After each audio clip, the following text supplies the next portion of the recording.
All right, good afternoon. My name is Jonathan Dauberstein. I'm a second-year MBA student at MIT Sloan and the student lead for the Commissioner's Perspective, Growing Soccer with Don Garber. We're incredibly lucky and excited to have Don Garber, the Commissioner of the MLS, with us today. And moderating the one-on-one discussion is Grant Wahl, Senior Writer for Sports Illustrated. The session will run until 4:40 p.m. And hope you enjoy. I'll turn it over to Grant.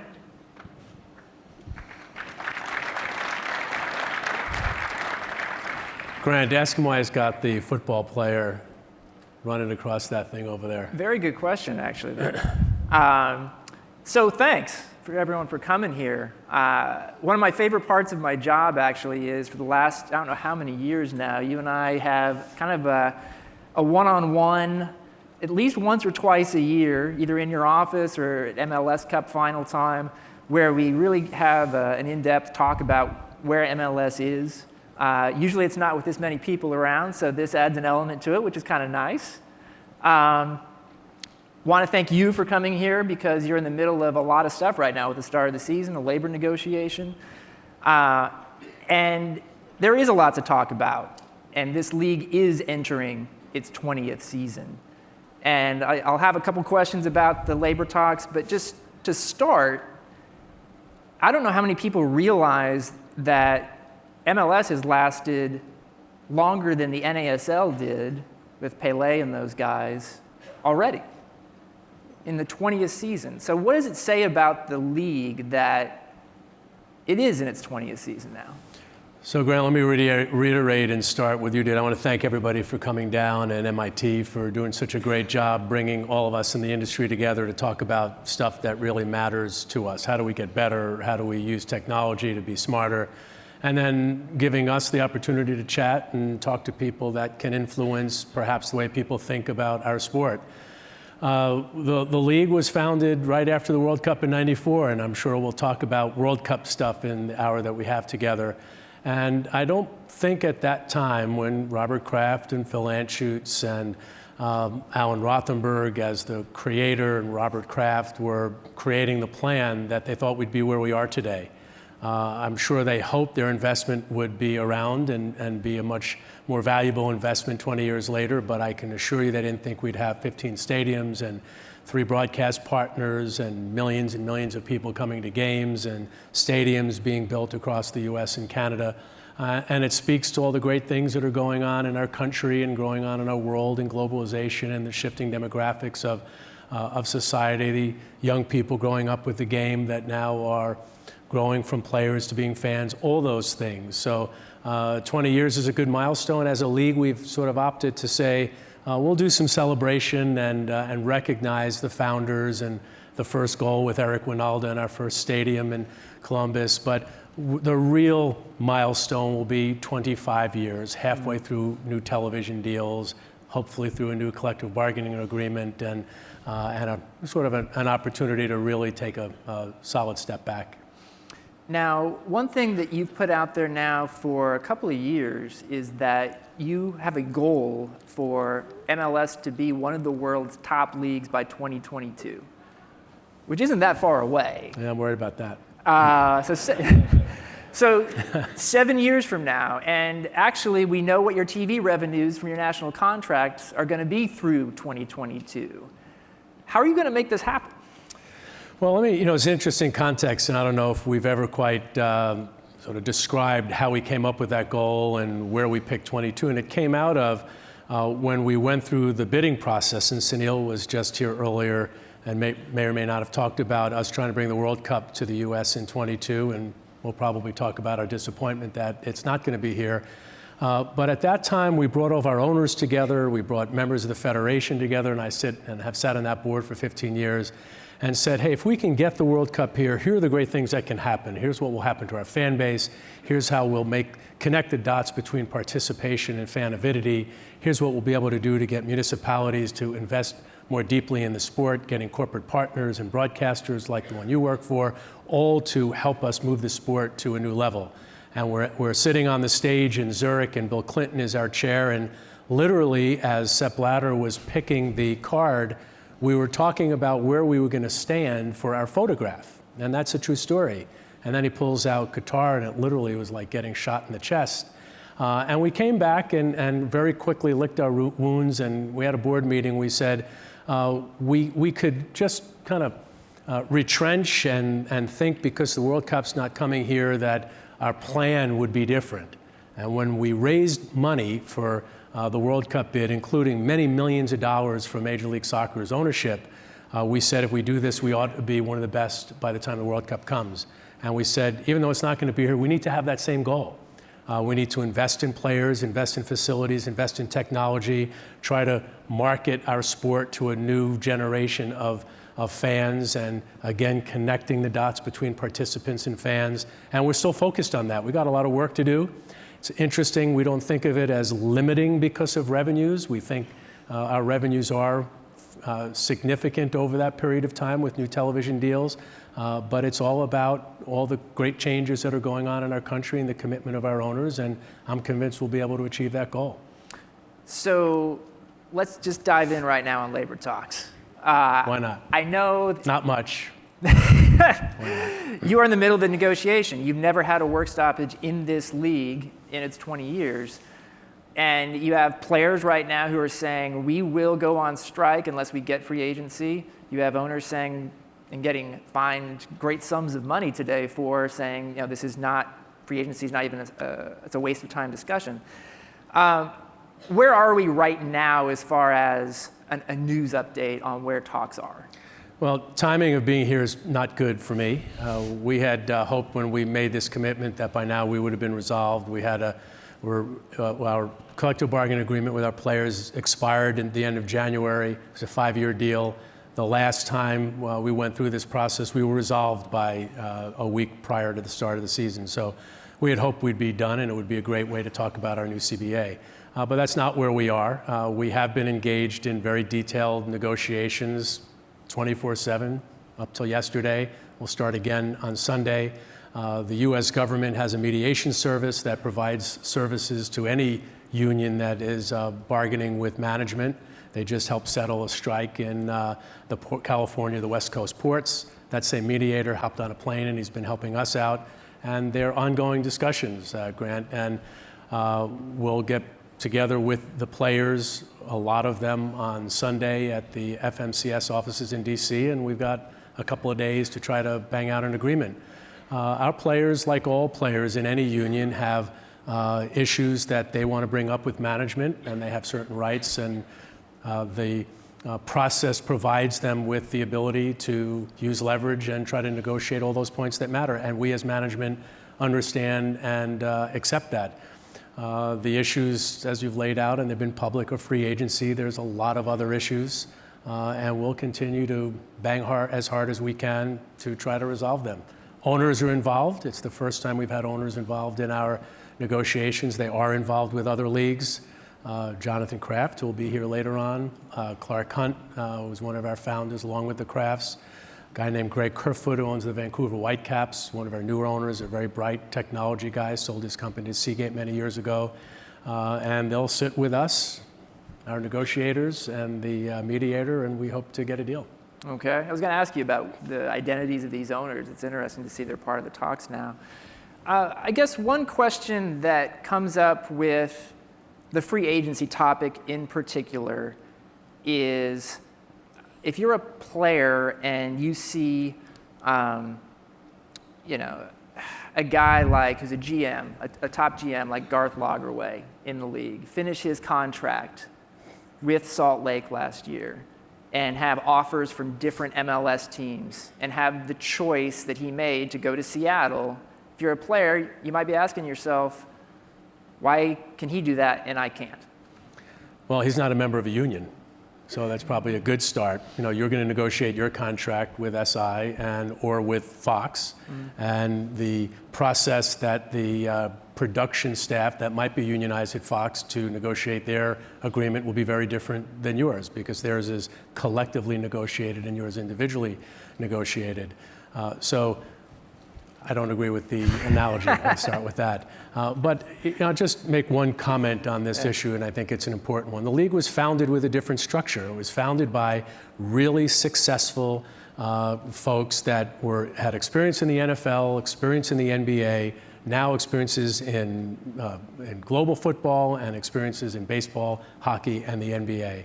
And the structure was that our owners would be partners and would make decisions collectively. And they would compete like heck on the field, but they would be partners in the boardroom. And that concept of a single entity, for those of you that might be in law school, was something that our players really disagreed with when the league was founded.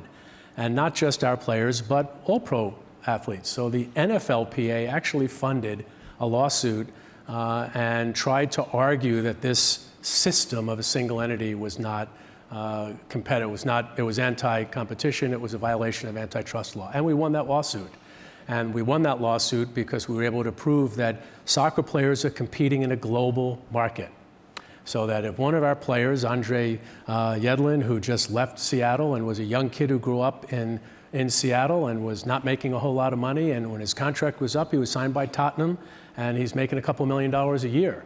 So he was able to apply his services globally. There are no other, albeit there's an international market, I'm sure, for hockey players and some basketball players, obviously some in baseball, but soccer is a global sport, and our athletes are able to compete in a global market. That's what the courts have found to be valid, and that system is one that's very important to us. And importantly, it's one that's driven, to your point, the fact that MLS, against all odds, has not just succeeded, but thrived in an environment where the youngest sports league in a very competitive environment, and now where global football is just so pervasive in our market, even against not just the NBA, the NFL, Major League Baseball, et cetera, but even against the EPL and Serie A and La Liga, we have been able to continue to move forward. It's the system that allowed us to be in the position we're in today.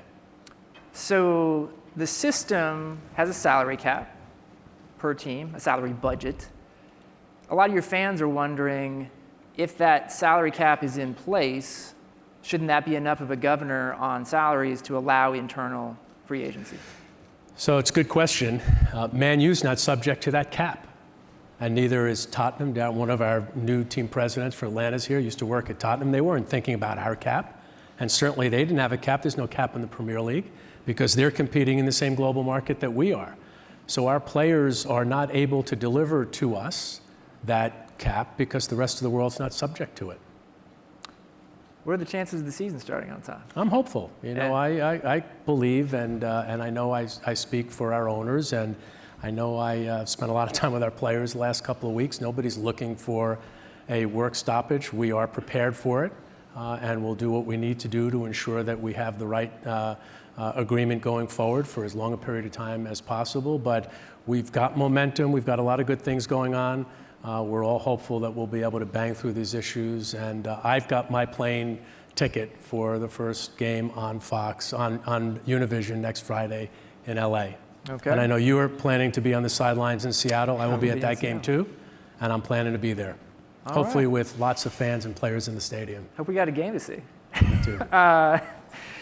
As far as the teams that are entering the league this year, you've got two new ones, New York City FC, Orlando City, also coming into the league. And based on the vibe I'm getting from a lot of the preseason interviews I've been doing that we do to set up the season, there's a chance that Orlando could be something close to a Pacific Northwest style situation that we've seen in Portland or Seattle or Vancouver. They're expecting 60,000 for their first game.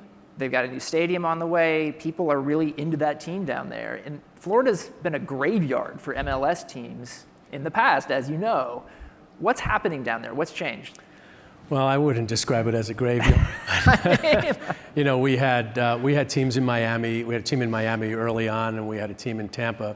The Tampa team at that time was owned by the league. Right. For those of you who don't know, when MLS was founded, we didn't have enough owners that were willing to invest, so the league operated 3 teams. We had our deputy commissioner now, Mark Abbott, was the general manager of 3 teams, and he worked for the league office. So things were very different back then than they are now, and the market's changed pretty dramatically. I think there's a real special thing happening in the US and Canada when it comes to the game professionally, and Orlando is a good example of that. They've got a combination of a really unique ownership group, a Brazilian guy who's arguably the Oprah of Brazil. He sold his company for a massive amount of money. He's in his mid-40s. He's incredibly popular. He's got millions and millions of followers and connected people on social media. And he loves this country, and he loves our league, and he bought a team. He's connected with a guy that used to own a piece of a Premier League club, and they're building a stadium in downtown Orlando, just a block or two from the Amway Center. We never had Orlando on our radar screen, and they've now gone, I think, 14,000 or so season tickets. I think they'll tap out at 15, and they will, we hope, sell out their opening game, which will be at the Citrus Bowl. And it just speaks to lots of cool things that are happening with millennials that are connected to our sport. There's probably a lot of soccer fans here. Our job is to convert all of the soccer fans into being MLS fans. And if you live in a market with a great, passionate owner with a great stadium plan, and you've got an ability to manage a team that's very competitive, you can make this business work. Now, your other new team, NYCFC, you got a $100 million expansion fee for that from the owners of Manchester City. Some good things have happened. Jason Kreis seems like a good hire for the coach.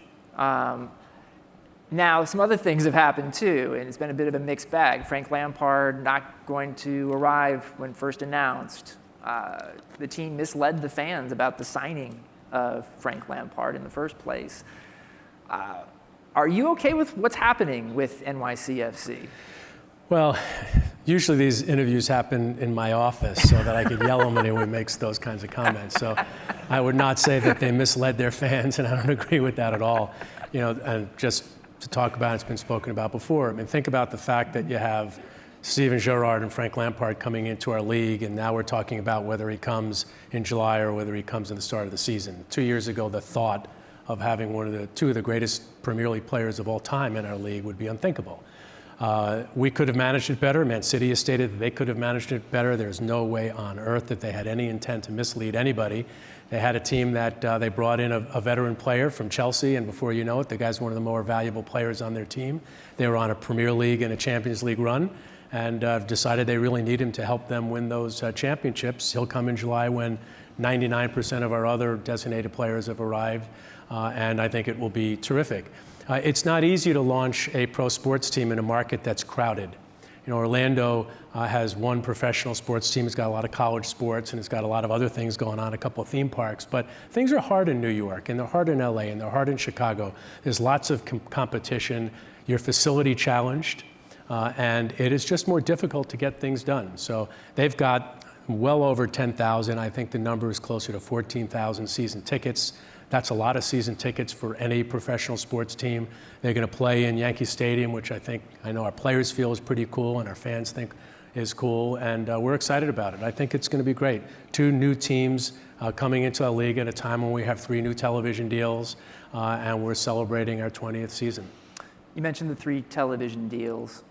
You look at what's happening right now with the trend of new stadiums being built, more often in urban environments. It started maybe with Toronto, I think. Portland's been good, even if that wasn't a new stadium, it might as well have been.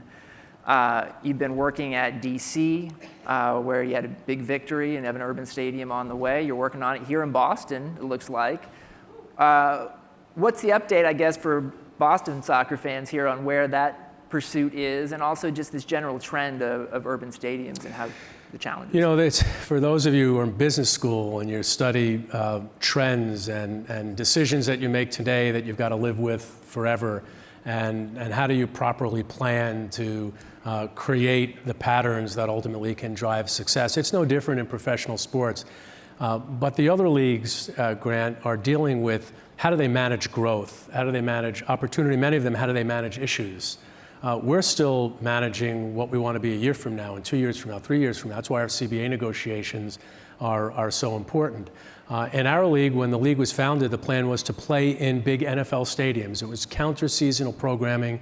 How do you take, the Gillette Stadium, and how do you take Arrowhead, and how do you take Giant Stadium, and in the summer when it's dark, because they're only playing 8 or home games and a couple of preseason games, fill it with soccer games, even if you're not making a whole lot of money and you're not attracting a lot of fans. And then all of a sudden we realized nobody likes that. Even the operator of the team that owns both the football team and the soccer team recognizes that that's not optimum. Fans are going up, playing the EA game, they're watching Premier League games on television, they're seeing what the environments could be, they're traveling internationally, they're international people themselves, and they're growing up with the sport, and they're saying that's just not going to work in our country or in Canada. So we realized we had to build stadiums, and we begged, borrowed, and steal to get Columbus done on a fairgrounds. Phil Anschutz built one on a college campus. And then we said, you got all these youth kids playing, let's go build complexes. And that was our new great plan. And we built one in Denver that has 20 soccer fields around it, and one in suburban Dallas that's got 30 soccer fields around it. And then all of a sudden, Toronto came in, it was walking distance to downtown. People were going to pubs, they were marching to the match, they were wearing their scarves. It was a very authentic market. It had a supporter culture associated with it. And that almost became viral. And that is the model that we believe is the right model. It took us 10 plus years to figure it out. Many, many, many billions of dollars of investment to get to the point where we now believe that if you put a stadium downtown like here, and the way Jonathan and Robert Kraft are thinking of doing it, you've got a lot of young people that are interested in being supporters. They can walk to the match, they can march to the match, they can go from work. That's a pretty good formula. Jonathan will be here. Somebody should ask him a question about what's the latest update. We're hopeful, and I think there's a pretty decent plan. We're finally done in DC. We will be walking distance to the Capitol. That'll be unbelievably cool for DC United. Brand new stadium opening up in a few miles from downtown San Jose for our Earthquakes. It's a spectacular small stadium. It's really beautiful. Fans are going to love it. And I think we're transforming the way soccer fans can interact with their team through these stadiums. Our new Atlanta team will be in downtown Atlanta in one of the great big buildings that'll ever be built in our country. And people will go from all the people working for Coke and Delta and all those big companies, they're gonna be able to walk to go to a Atlanta MLS game. Now, some of the traditional indicators of how popular a league is are trending upward for you. Attendance set another record last year, average attendance for the league over 19,000, probably going to be over 20,000 this year, I'd assume, now that you're in a new stadium in San Jose and growing. You said that, so if we don't get there, don't Yeah, say that I missed my predictions. That's me. But then on the TV side, you have these new deals. There's a lot of optimism around that. But that's the one area kind of in national television ratings where it remains tremendously challenging. What's been the key to getting the attendance up? What needs to happen for the TV ratings to go up?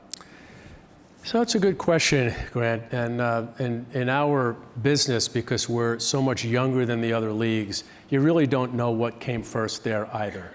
You know, the best analogy would be the NHL, and I think that Gary Bettman has done a fantastic job, and their event-driven strategy has done wonders for their television ratings.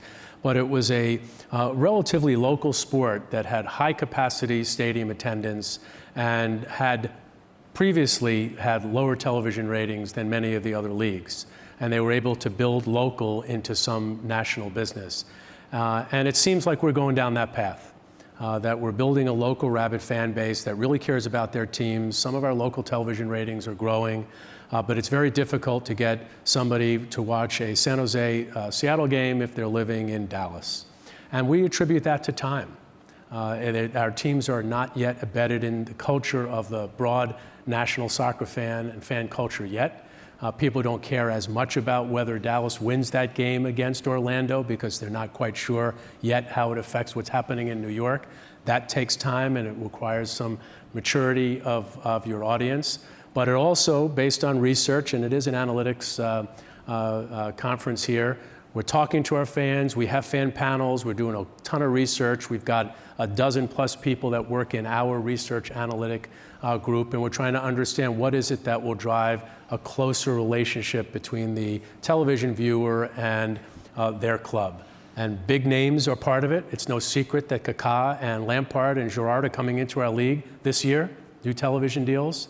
A closer connection to the competition this idea of playoffs and qualifying for playoffs and the importance of the MLS Cup, promotion from their partners. So I was at the Fox guys last night and continue to pound them while they're promoting the Women's World Cup at an event that they had last night, that they've got to continue to get the message out on time and date and player matchup and club matchup as they're promoting their games. And lastly, we've had for almost 20 years television agreements that even we could not ultimately tell you when all the games were, because we'd have a Monday night game, a Wednesday night game, a Thursday night game, Saturdays, Sundays. It was all over the place. Our new television deals will have a national game of the week on Univision, the only league to have a Spanish language exclusive broadcast on Friday nights.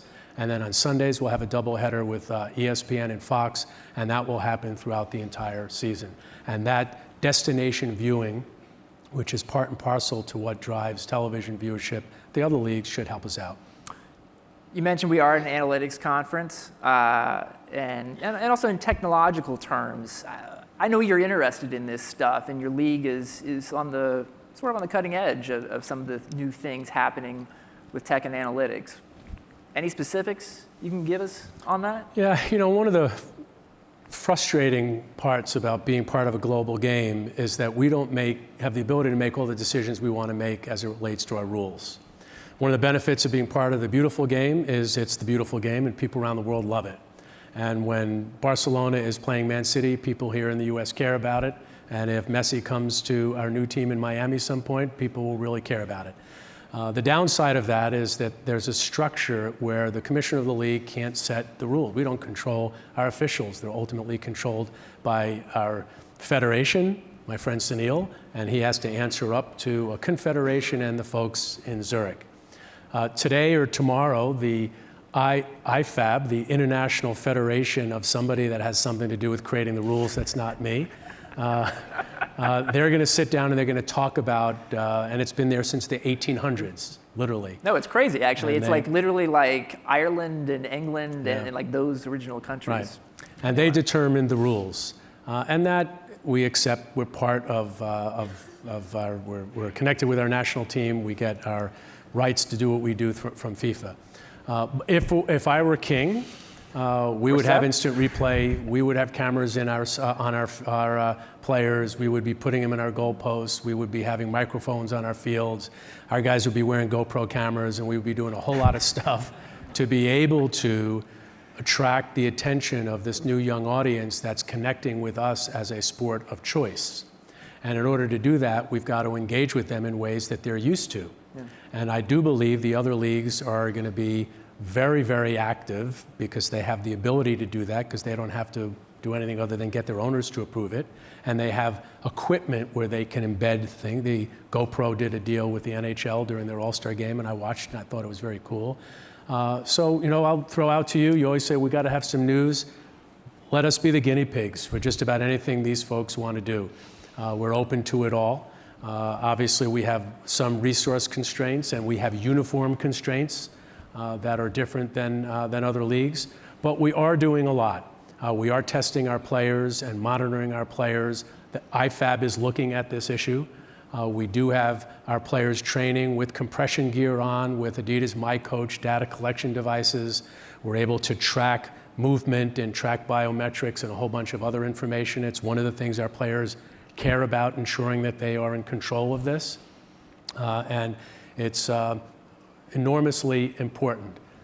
A last point on the whole rules thing. I know they're looking at whether or not they can put the time, extra time, on the scoreboard so that somebody other than the official knows when the game's going to end. Mm-hmm.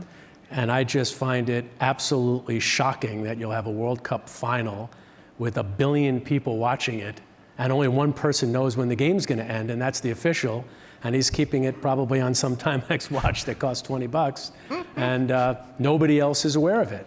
And I'm hoping they make those rules, and if they want us to help them be a guinea pig, we're all open to that. Well, I think it's interesting. One of the things up for discussion with IFAB this weekend is video replay.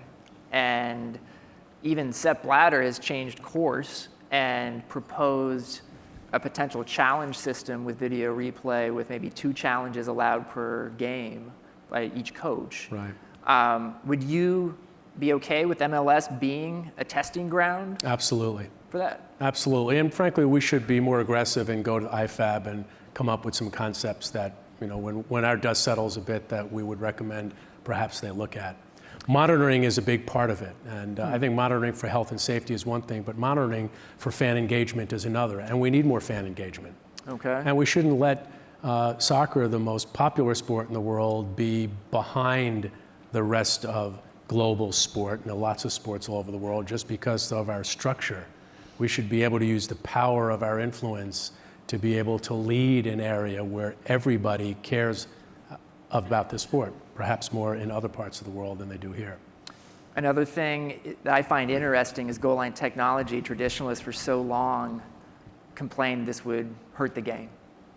And then we got it for the World Cup last year, and it's in the Premier League now, and everyone likes it. There aren't any issues with it. The same company that does Goalline Technology for FIFA says they could probably do offside technology so that we know instantly if a player was offside.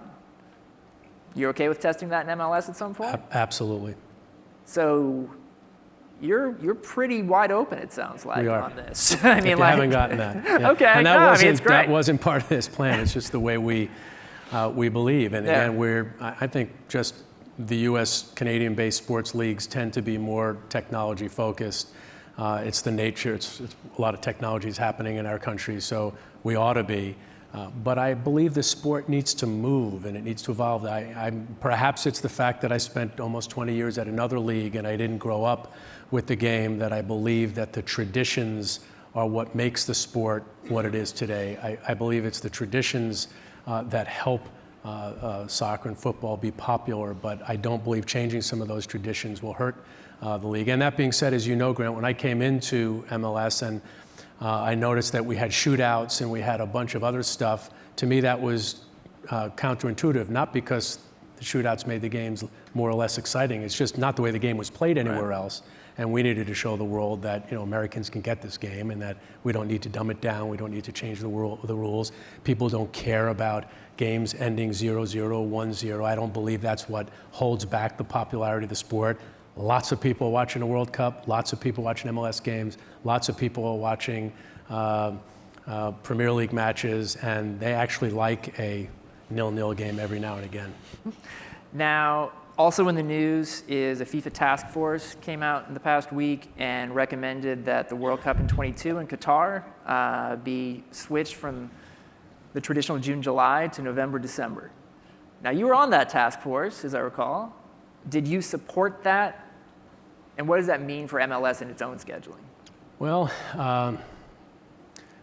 fortunately, timing worked out in my favor for Monday's FIFA task force meeting, which was in Qatar, and I was in CBA negotiations, so I didn't have to attend that meeting. So we were all obviously I've said this before, very disappointed that we didn't get the World Cup. But there's a side to me, as I've thought about this over the last 4 years or so, that believes that sport can really influence positive change, and we can use the power of sport to make statements about what we might like the world to be. And having a World Cup in a developing region, the Middle East, which had never had one before, could create values and opportunity for a certain part of the world that ultimately is positive. And if we were going to lose and it was going to go there, so be it. And I hope they made the decision because of what they were trying to do. But it's not that they didn't know that the world was hot in Qatar in the summer. Sort of like the Casablanca movie gambling. I mean, hot in the Gulf. So it was frustrating that after they granted the World Cup on certain terms, and clearly when it's going to be played was a major component of that, it's frustrating all of a sudden to say, well, it's too hot to play there. They should have thought about that before they made that decision. And then once they had that ball rolling down the hill, every other decision was a bad one. It couldn't be played in the early spring because of Ramadan. It couldn't be played in certain parts of the winter because of the conflict with the Winter World Cup, and they settled on this time. I had no ability to influence on that, and we were not even asked to vote on it. Oh, really? It's really that committee was to make a recommendation. The FIFA Executive Committee, I think today or sometime this week, will vote on it. And it is what it is. It actually, it's going to be sometime in November, December. We don't even know the date yet. We have a schedule that ends, our regular season ends in October. We have playoffs that go through November, and our cup is in early December. We'll have to figure out a way to manage it. But if we were to end early, we would basically have to end our season in October-ish and start again in February, which means many, many, many months off, which isn't good for Major League Soccer, or it means jamming all of those 34 games into a much more compact calendar, and that's not good for us either. So it is what it is. It's frustrating. Okay. So all this stuff is kind of connected. The other news that came out recently, which was a surprise even to this guy who works for Fox, and a surprise to just about everyone in the soccer community, was that the 2026 World Cup television rights for the U.S. Were going to go to the existing rights holders for 18 and 22, that being Fox in English and Telemundo in Spanish. Did that catch you by surprise? What does that mean for soccer in America and MLS? Well, that's a more difficult one also. First of all, good for Fox and good for Telemundo, right? They were able to extend their rights, and they bought a Summer World Cup, which fit into their calendar. And obviously the summer schedule on Fox, I'll just talk about that, is very, very different than the winter schedule in the fall, with primetime programming in first run and NFL programming on the weekends. So now they're going to have to air a World Cup that will take place in their prime season, and they're going to have to figure out where they're going to put those games. So they had a point. And I'm sure Telemundo, and I heard the Canadians got a change too, and they all had a point. Nothing could be more important to the development of a soccer nation than the World Cup. And my comments about Qatar are similar. I think not just in Qatar, but in the Middle East, the sport should grow because the World Cup will be there. And I'm sure there are benefits that will derive to the region. And while we're disappointed, it is what it is, and hopefully great things will come out of that. But great things are going to come out of the World Cup, we hope, coming here in 2026. And one of those great things is the ability to work with broadcasters and work with sponsors and work with municipalities and work with others to create a buildup that will have the sport have more influence, have more infrastructure, have more popularity. And we're going to lose one of those key things right here because the broadcast rights are gone. Now, I don't blame Fox or Telemundo and their FIFA's rights. They can do with those rights what they want. If they got more or less money, that's up to them. We don't benefit from any of that money that comes in to FIFA as it relates to rights fees, but it certainly would have been good to have had the opportunity to work with them, and if it was going to be Fox and Telemundo, to ensure that they were going to do the things they needed to do to help our bid, but also to help what we need to do to build the sport here. There was a New York Times story today about this topic. Is it possible that these television rights going out already for that 26th World Cup could hurt the U.S.'s chances of winning the hosting rights for that World Cup? I can't answer that, Grant. Sunil, if he's still here, could. There's a lot of water that we still have to row before we figure out the whole World Cup thing. And as most of you know, it's not a linear process when you're dealing with Zurich, so I don't know. Okay. Let's move back to MLS.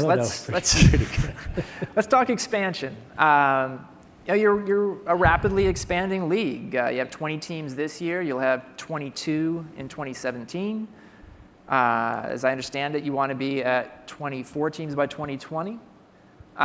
What's the update on, who those cities might be, and also when you're going to make a decision? Well, we want to make a decision by the end of the year. Atlanta will come in 2017, and they've got 17,000 season tickets? 19,000 season tickets for a team that's not going to play until 2017, which is really unbelievable. more so than we would have ever expected. Good job.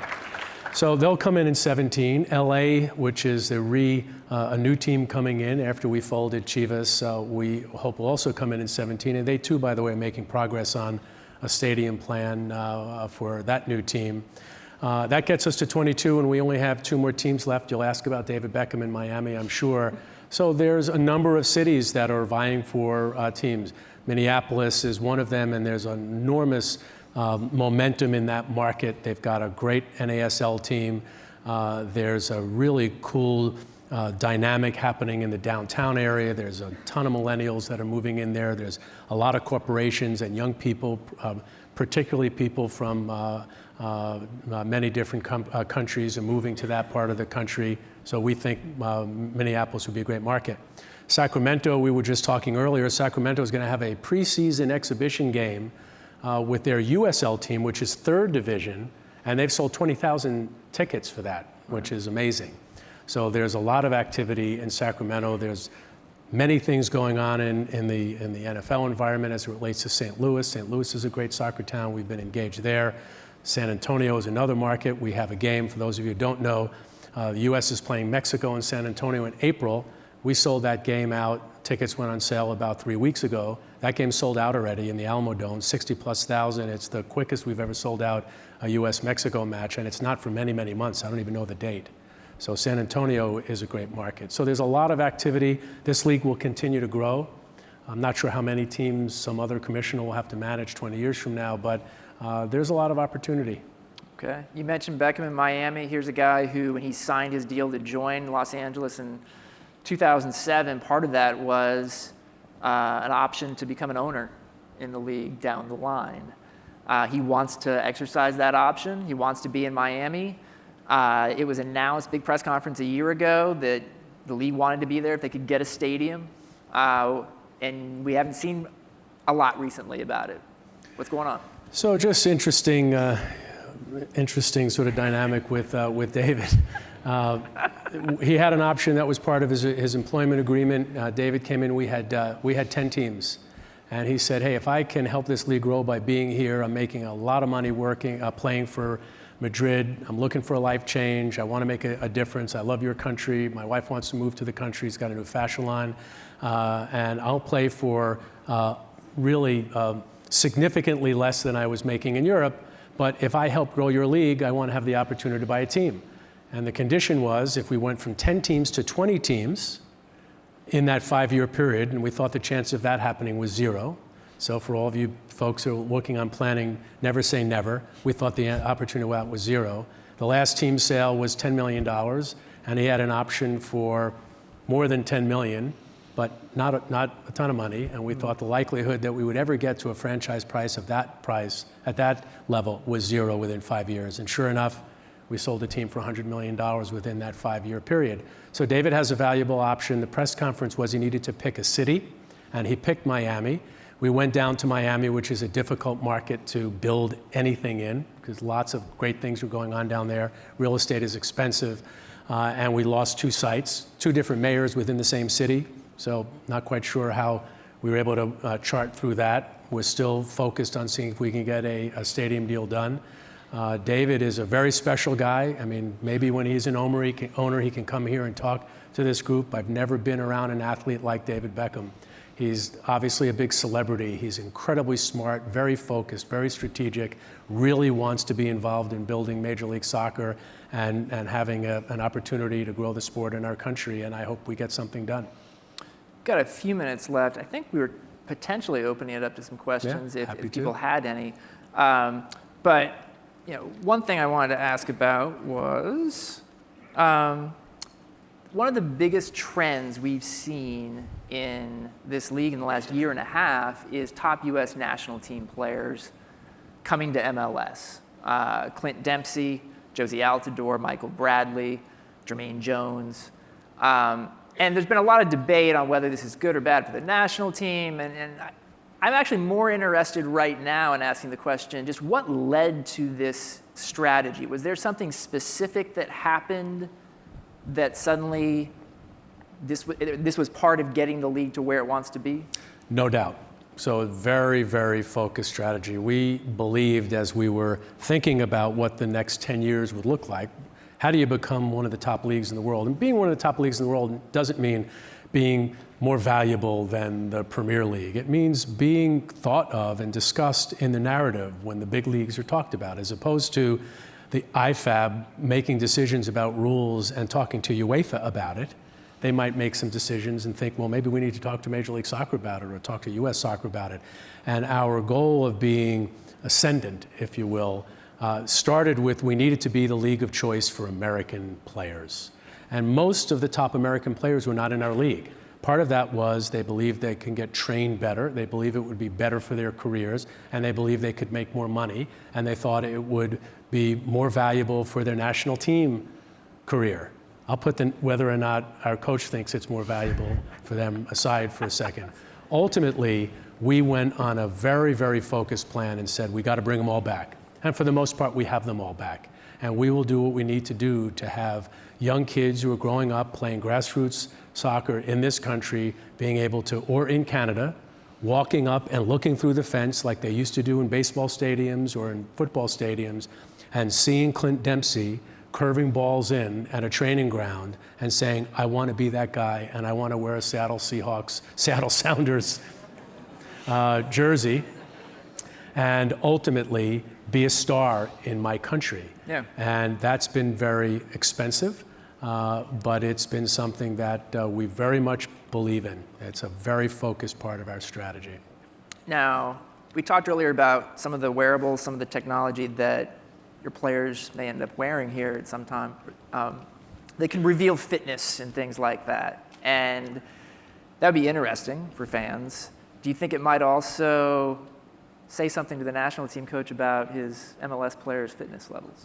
I don't even know if everybody's aware of what this issue is, but you know, we just don't accept that our players are not fit. Our technical people don't accept it, our coaches don't accept it, and frankly, our players don't accept it. The difference between running a national team where you bring people into a camp and you're training and then you travel to a game, and playing in Major League Soccer where you're crossing 3 time zones, you're crossing thousands of miles in travel, you're playing between 40 and 50 games if you get all the way through, you're playing in the desert in one market, and you're playing in Boston in 2 weeks when it could be 10 degrees. So the challenges of playing in a pro league throughout on a day-to-day basis are just different than being a player that performs on a national team level. But you know, you know this, Grant. Jurgen's very capable. I like him. I'm close to him. We're not going to agree on everything. The fact that we disagree on these issues speaks to the fact, like in other countries, that the league and the national team might not be as aligned on every issue.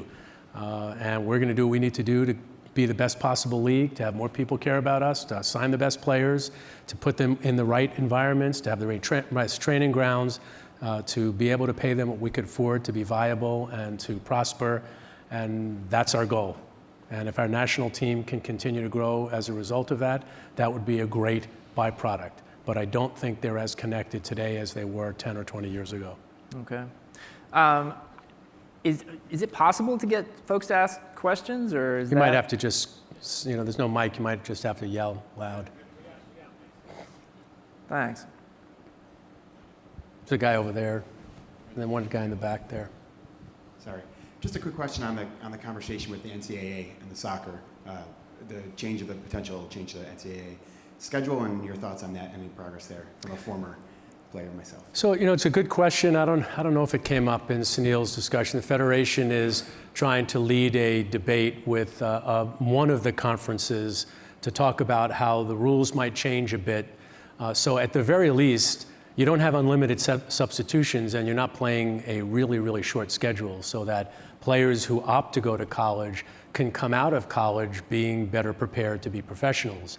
What's happening now, which is unfortunate for our country, frankly, is that their players are faced with making a decision: do I turn pro at a young age, like they would in any other country in the world, and sign with the Atlanta Academy or sign with the Red Bulls Academy, or do they go and play in college and get hopefully a free or subsidized education? And that's an interesting dilemma. Now, by the way, Jurgen Klinsmann's son, who's a very capable player, is going to be playing at Berkeley. And his wife, Jurgen's wife, said, my kid's going to college. And that might be the right path for many young players. But it's fair to say that a young player coming into our league through the draft at 23 and getting his first professional experience is not going to be coming into the same environment that some kid who's playing in academy at 15 and then is playing in a reserve game or in a second or third division game at 17 and then comes into the first game at the first team at 20. In every other country in the world, that's the way it does. It speaks to the fact that we operate in a global market. It goes into our opening discussion on our discussions with our players. I know that there's on the USL, there's a lot of teams that are getting reserve teams in the USL, and there's also a lot of USL teams coming to the MLS.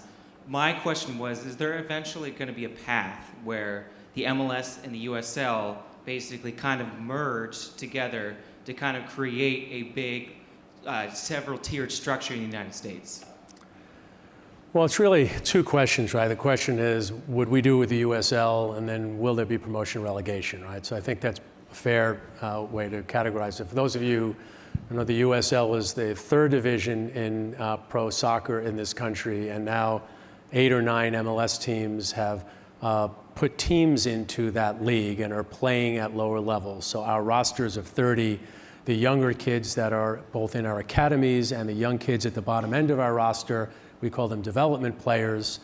Those players can now play in a professional environment in the USL. So it will be T2 for the Timbers 2 or Seattle, LA Galaxy 2, et cetera, et cetera. And we've got 8 or 9 owned teams, and the rest of them are affiliated with all of our 20 clubs. And we need to do that because we're trying to develop better players and provide young kids an opportunity, should they opt not to go to college, to play in a professional environment. The whole question of promotion and relegation is one for another generation. You know, our owners have come in now, and it is many billions of dollars, remarkably, that's been invested. And they bought into a system. That system has revenue sharing. That system has dilution when expansion happens. You have television revenue. Somebody comes in, might pay a fee, but now everybody else is making less money. It has the structure that exists in all of our other leagues here in this country. It is not a structure that says the poorer performing teams are going to go down into a minor league. Now remember, promotion and relegation is so valuable, and it is valuable in the rest of the world, because they don't have salary caps. You don't have collective spending. You don't have parity. Frankly, they don't like parity. They really like that Barcelona and Madrid win all the time, or Man U and Chelsea and Man City win all the time. Well, that's not really what works here. The concept, maybe one league might be different, the concept that on any given year, a team has an opportunity to be better than the other because they're using the ingredients more effectively, is what drives the success of sports in our country. Mark Abbott, who was one of the founders of the league, said, I teased him about this when he was asked this question, it will never happen. And I've learned, have I gone through this for the last 15 years, I never say never about anything, because I don't know what will happen 20 years from now, but it's not on our radar screen at all right now. You touched on this briefly when you were talking about the last question, but the league has said that the single entity system is a pro-growth model, that it's a way to preserve the growth that the MLS is going through. I was just wondering if you see long-term this model staying the same. Obviously, you touched on promotion relegation, but whether you envision a league where the league owns all the contracts for the foreseeable future. Well, there's so many different things that go into the single entity that are far broader than the league ownership of contracts. It is the basic concept of a partnership, so that decisions are made collectively, because we're at a time when we've got to manage all sorts of strategic opportunity and strategic challenges. We have not cracked the code for soccer in this part of the world. We don't even yet know. It's like the imitation game. We're still building that machine to try to figure out how we could even put the system in place to crack the code. So we have lots of time in front of us to be able to have television ratings that are competitive and have revenues that are competitive, have our players make more money, et cetera, et cetera. The single entity system is one that the league was founded on, and that single entity system is not going to change. remember that that allows our owners to make decisions to do things that could change any aspect of it.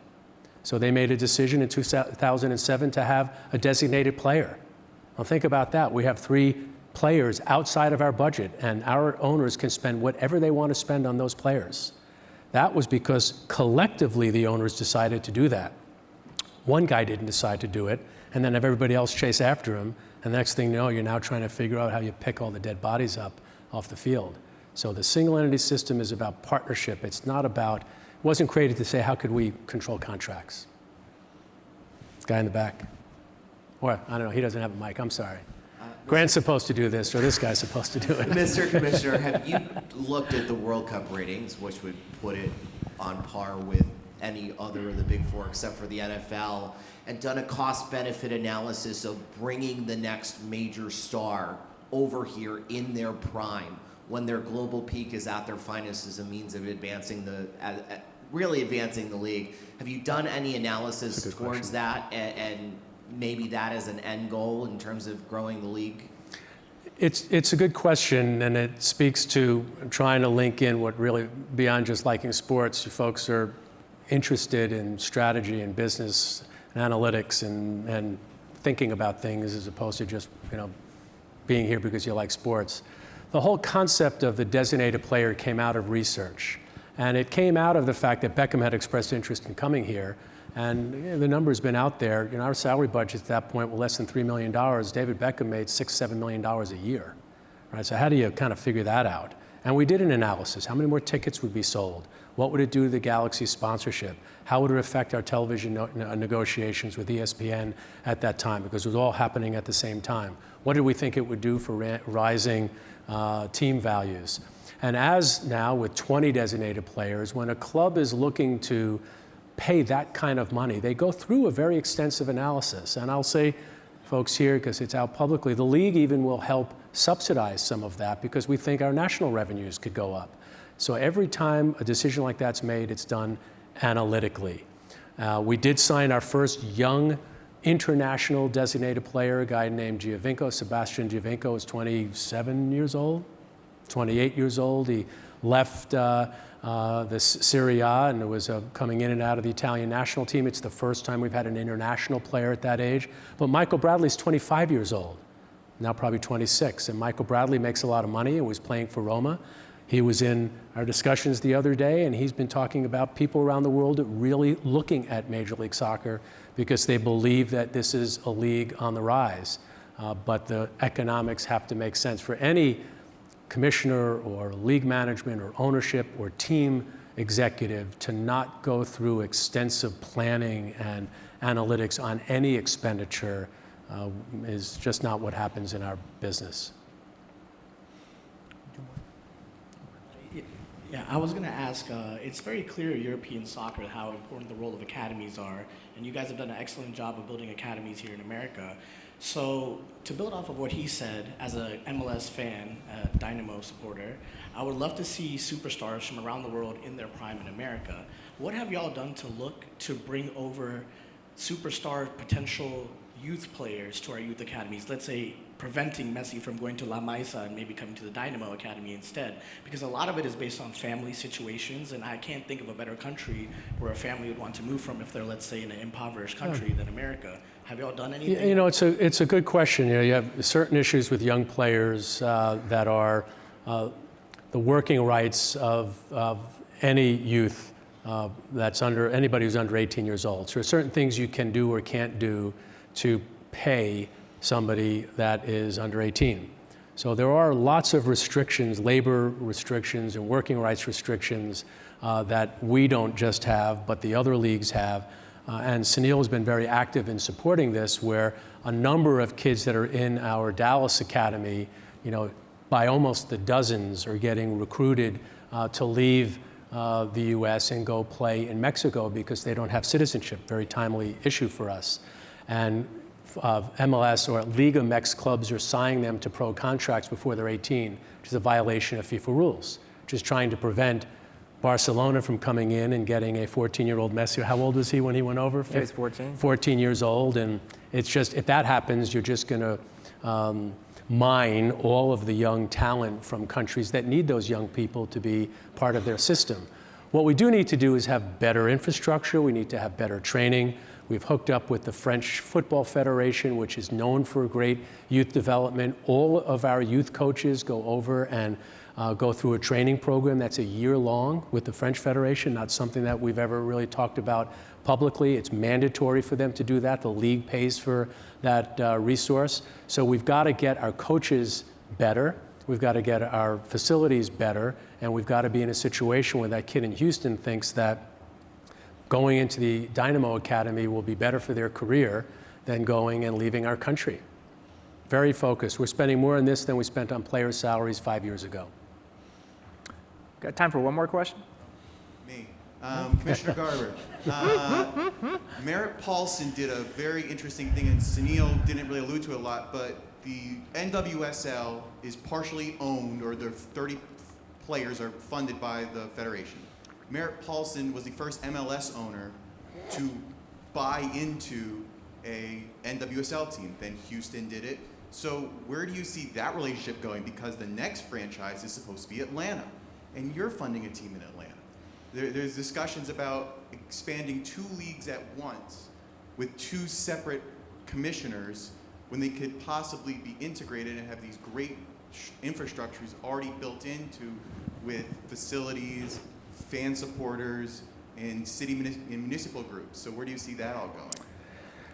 Well, I'll be somewhat, tell you a fun story. It's going to appear controversial, but it really isn't, because it shows how far the sport has evolved and women's sports have evolved from 10, 12 years ago.